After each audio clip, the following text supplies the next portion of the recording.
प्राचीन काल में देवदत्त नाम के एक महान मूर्तिकार थे, जिनकी बनाई कलाकृतियां दूर दूर तक प्रसिद्ध थी। उनके दो शिष्य थे, अर्जुन और विवेक। अर्जुन बहुत ही प्रतिभाशाली और कुशल था। वह कम समय में ही किसी भी कला को सीख लेता था और उसकी बनाई मूर्तियां भी बहुत सुंदर होती थी। वहीं विवेक थोड़ा साधारण था, लेकिन उसकी सबसे खूबी थी कि वह निरंतर प्रयासरत और लगन वाला लड़का था। देवदत्त दोनों शिष्यों से बहुत प्रेम करते थे, लेकिन वह यह जानने को उत्सुक थे कि मैं उनमें से कौन से नृत्य कला विरासत को आगे बढ़ाने के लिए सही मायने में तैयार करूं। एक दिन देवदत्त ने दोनों को अपने पास बुलाया और कहा, वत्स, अब तुम दोनों की शिक्षा पूर्ण होने वाली है। मैं चाहता हूं कि तुम दोनों एक अंतिम परीक्षा दो।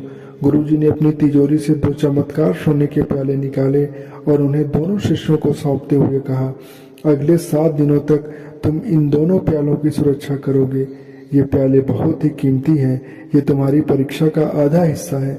7 दिन बाद मैं तुम्हें बताऊंगा कि इसका दूसरा भाग क्या है। अर्जुन और विवेक दोनों ने सोने के प्याले लिए। अर्जुन स्वभाव से थोड़ा लापरवाह था। उसने सोचा, यह तो बहुत आसान काम है, बस प्याले को सुरक्षित रखना है। वह प्याले को अपने बिस्तर के नीचे छिपाकर निश्चिंत हो गया और अपने दोस्तों के साथ घूमने चला गया।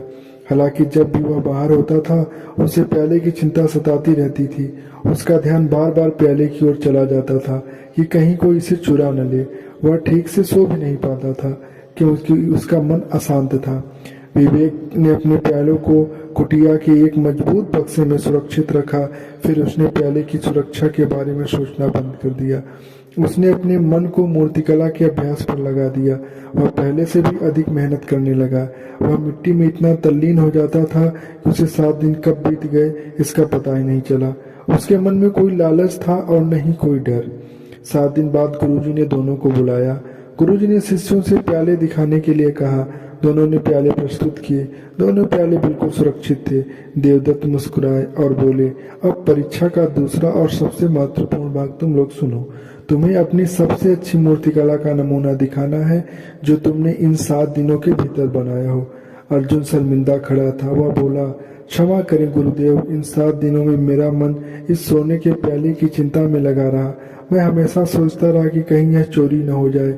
इसके लिए मैंने कोई नई कलाकृति नहीं बनाई।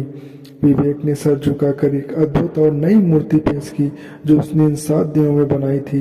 वह मूर्ति इतना सजीव और सुंदर था कि देवदत्त भी देखकर मंत्रमुग्ध हो गए। देवदत्त ने विवेक की पीठ थपथपाई, फिर अर्जुन की ओर मुड़कर कहा, पुत्र अर्जुन, तुम प्रतिभाशाली